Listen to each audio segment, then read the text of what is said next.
Hi. Have you ever wondered how this universe that we all call home came to be? Lots of theories about the origins of our universe have come and gone until one theory in particular came along that physicists and cosmologists could agree on. They agreed on it, of course, because there is scientific evidence to support it, and you may have heard of it. It's called the Big Bang Theory. The founders of this theory are two scientists from the 1920s, Georges Lemaitre and Alexander Friedman. They both used Einstein's theory of relativity to prove that the universe is in a constant state of expansion. Then in 1929, the American astronomer Edwin Hubble confirmed this theory again after observing evidence that virtually all clusters of galaxies appear to be moving away from all other clusters, which also indicates that the entire universe is expanding.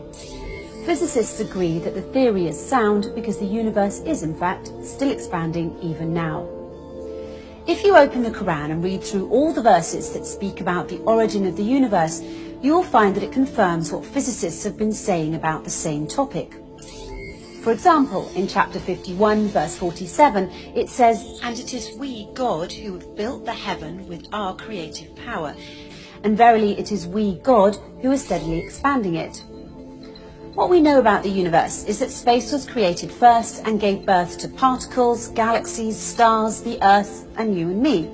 In several places, the Quran also addresses the order in which various things were created in a manner consistent with what science has discovered. For example, in chapter 18, verse 51, it says, "I, God, did not make them witness to the creation of the heavens and the earth, or to the creation of themselves." The universe expanded from very high density and exploded in gravitational waves, the same gravitational waves from those colliding black holes in space that pass through the Earth, causing the universe to stretch and expand over and over again. In chapter 41 of the Quran, verse 10, it says, "In 4 days he made in the earth what anchors from high above it, and put barakah in it, and equally measured out sustenance of its dwellers for those who ask."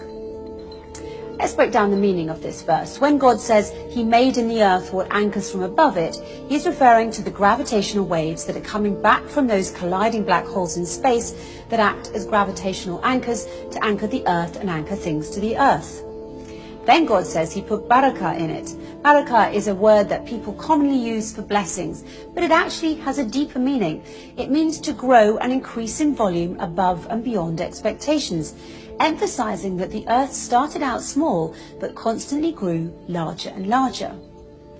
A strange type of matter caused the expansion of the universe in its early stages. This matter behaved very differently from the matter that we're familiar with today, because instead of attracting other matter, it repels it. This has led physicists to call it antimatter.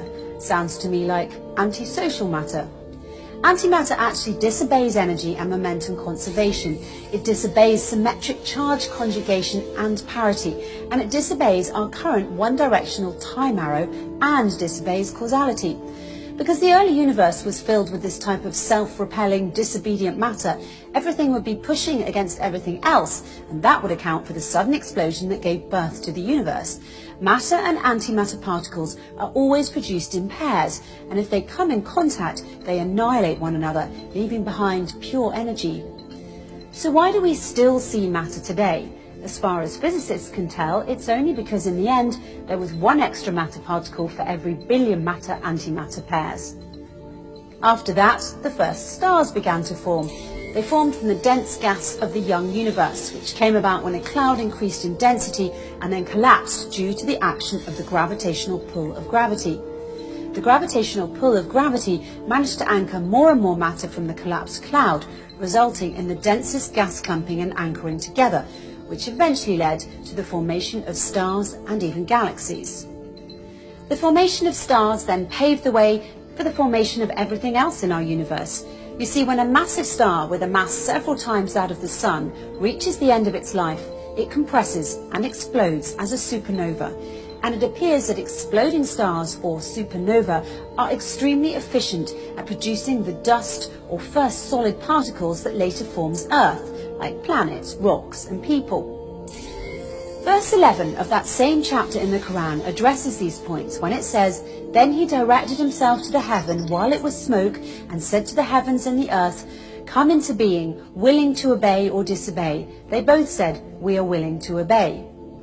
From this verse we can derive many things.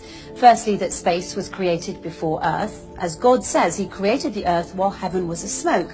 When God says, while it was smoke about the heavens, it's confirming scientific belief that the smoke resulting from the exploding stars or supernova existed in space for a long time before forming the rocky embryo of the earth. So essentially, the earth was a giant lump of this cosmic dust anchored by gravity that constantly grew larger and larger. Once it became large enough, gravity caused the earth to become rounded, forming what is called a rocky embryo. And after 100 million years of this rocky embryo growing, voila, we have planet Earth. The Quran even alludes to the matter and antimatter that existed in the universe in this verse when it says willing to obey or disobey, and then concludes by telling us that it is matter, not antimatter, that managed to survive and still exists to this day when it says they said we are willing to obey. When astrophysicists joke, they say supernovae have bad habits because they belch out huge quantities of smoke known as cosmic dust. Dr. Loretta Dunn of Cardiff University describes cosmic dust by saying, cosmic dust consists of tiny particles of solid material floating around in the space between stars. It's not the same as house dust, but more akin to cigarette smoke. Cosmic dust was also responsible for blocking the light emitted from stars and galaxies, meaning that for the first 380,000 years or so, our universe was essentially too opaque to shine. Physicist Imre Bartos from Columbia University states gravitational waves arrive at Earth long before any light does, which is exactly what verse 12 of chapter 41 indicates. He made in each heaven its affair and adorned the nearest heaven with lamps.